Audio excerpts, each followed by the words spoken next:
Welcome, I'm Bev Adams. I own an independent paper crafting business showcasing Stampin' Up! Products. I share projects weekly on my website, YouTube, and Facebook. I sell the products used in the projects as well as a few additional products to help crafters stay organized. I have the free detailed directions for this project on my website. You'll see where to find that at the end of this video, so don't worry about taking notes. It's time to sip together. This project uses a technique called no-line watercolor. I'm using Better With You. This stamp set is retiring, but there are other stamps that will work well with this no-line watercoloring. With watercolor, everyone will look a little different. Here's another one that I did. My cardstock is gray granite. It's 5.5 by 8.5, scored at 4 1/4. I have a piece of Whisper White to go on the inside, and a piece of shaded spruce. This is 4 by 4 3/4. I use my taggers to find the number 2 smooth layering squares die to cut a window. I'm using the shaded spruce Stampin' Write marker to just draw a simple line around the framelit. And that just adds a real subtle frame around it. I love it. I have a 3 by 3 piece of watercolor paper. This water paper is retiring. We are getting another kind of watercolor paper. I am using the Stamparatus, and my inks are soft suede, shaded spruce, and gray granite. With this no line watercolor, you want to use a really light color, so I'm using the gray granite.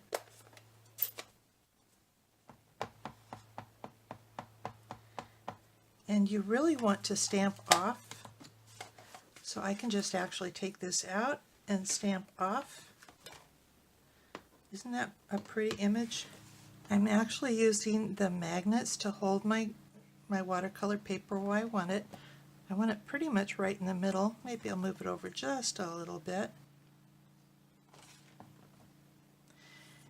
And you can actually stamp off a second time if you want a really light image. And this is actually I did stamp it off a second time, and you can just barely see this image, and that's what we want. Now I want to get some ink to use for watercoloring. The gray granite is the lightest color, so I'm going to probably need the most of that. I need a little bit of soft suede.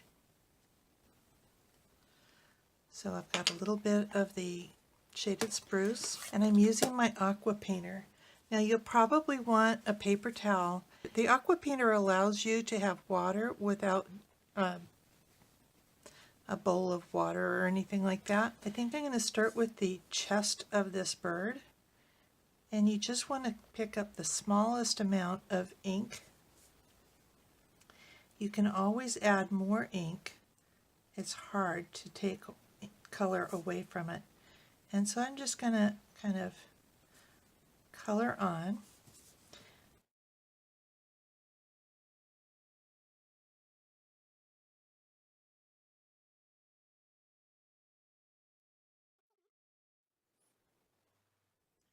And you're going to want to add actually more and more layers of color on top of this.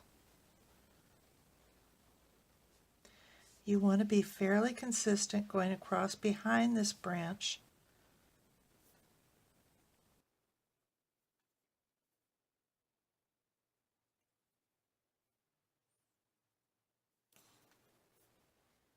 And I want to mix in a little bit of the shaded spruce.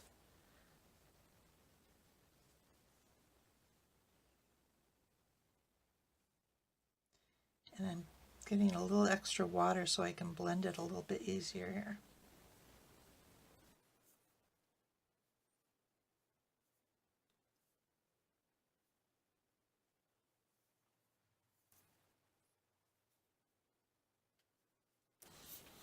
Adding a little extra dark where the bird would be kind of rounded, going under and behind the bird. And this is kind of puddling, so I'm going to just blot it up. When you're doing this, you do not need to squeeze any extra water, it will kind of naturally fill in, I guess. The only time you want to squeeze it is if you're over here and you need a lot more water.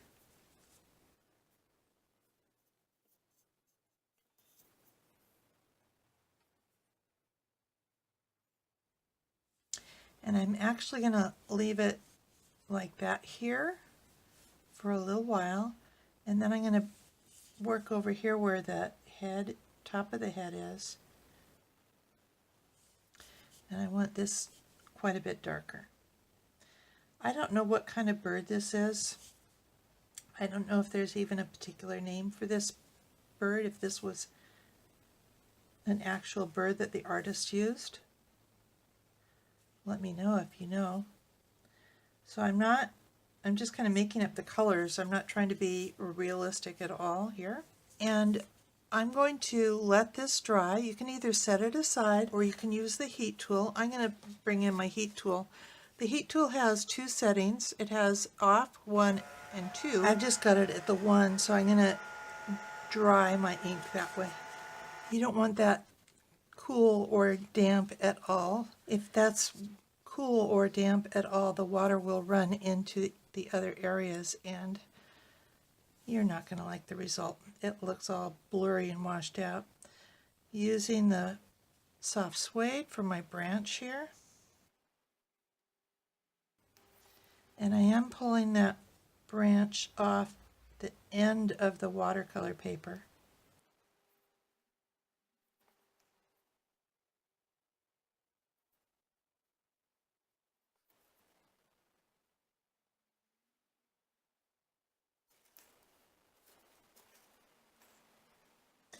With watercolor, it's kind of a little bit touchy because you want to get just enough water to let the watercolor flow, but not so much that it's bleeding totally. And then this part's still dry next to this, so I'm going to come in with quite a bit of green and a little bit of the gray granite.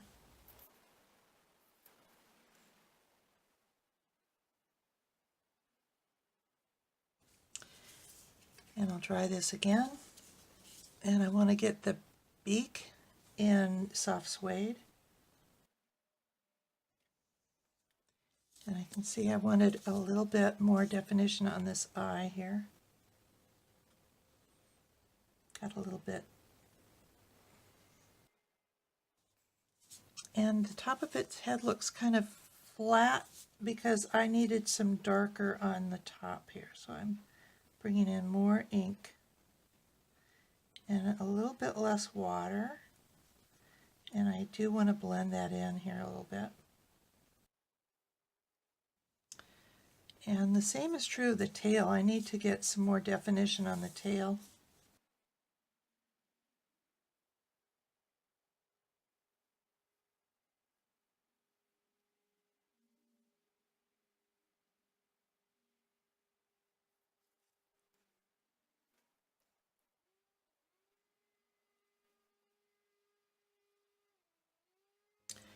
And I just need a little bit for its little feet.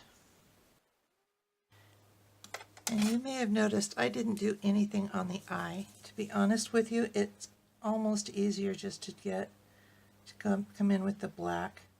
Leave a little bit of white here. Just a little tiny bit of white in the middle and it'll look a little bit bolder.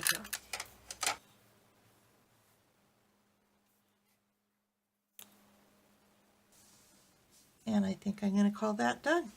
This stamp set comes with this kind of, I don't know, diamond pattern. So I'm using that to stamp just a bit on the inside. I'm going to do the top part of the envelope flap while it's closed.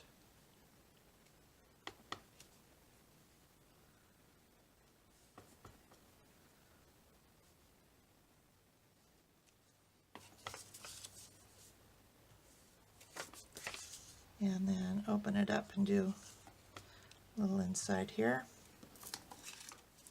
And I can see I kind of missed a spot here, so I'm going to kind of cover that up a little bit.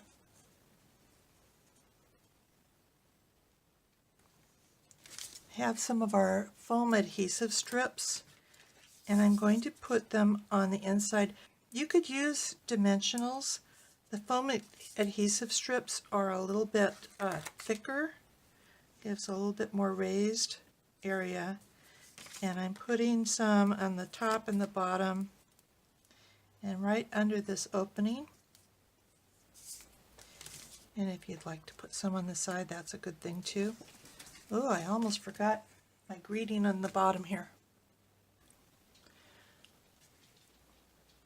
I'm going to stamp the greeting, "You are capable of amazing things," here on the very, very bottom of my card front. And then I'm going to put the top, I'm going to remove the backing of just the top strip so that I can place this where I want it.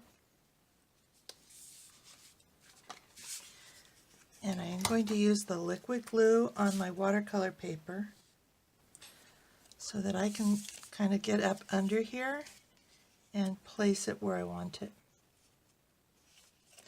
And there's still a little bit of wiggle room. When I'm happy with that, I can remove the rest of the backing. Then I can just put my inside to the inside. And this card is done. And with that frame on here, I think it looks like a work of art. Here's the web address for this project where you'll find the free detailed directions and links for the products I used. Just click the links and you'll be taken to my online store at Stampin' Up! Click Home near the top of my page and you'll find lots of resources. Under Shop, I have tips for online shopping, frequent shopper rewards, and products I offer to help you stay organized. Share my Evernote notebook for a nominal contribution. It functions as a fully searchable catalog. I offer a cardstock sampler, taggers to help you identify those dies with lots of similar shapes, heavy-duty bags to store 12 by 12 and 6 by 6 paper, and a bow maker. Inspiration takes you to all my projects. If you're new to stamping, you might want to look at the basics. You'll find how to cut card bases and layers, what's special about Stampin' Up! Stamps, and some of my favorite tools. Under Organization, you'll find catalog tabs, labels, and case inserts, a practically free stamp pad storage solution, a basic toolkit, color charts by alphabet, color family, and rainbow order, products by color, and RGB codes, and you can take a tour of my craft wall. More organization means more time for crafting. Come stamp with me here in Ventura County, California, or get the best deal of all and join my team of crafters. The team is called SIP Together, and it stands for Stamps, Ink, and Paper Together. The team is made of crafters who want to save money on the products they buy, share with a few friends, or to grow a business like mine. Be sure to subscribe to my website and on YouTube. I'd love to hear your comments. Thank you for joining me. Talk to you soon. Bye.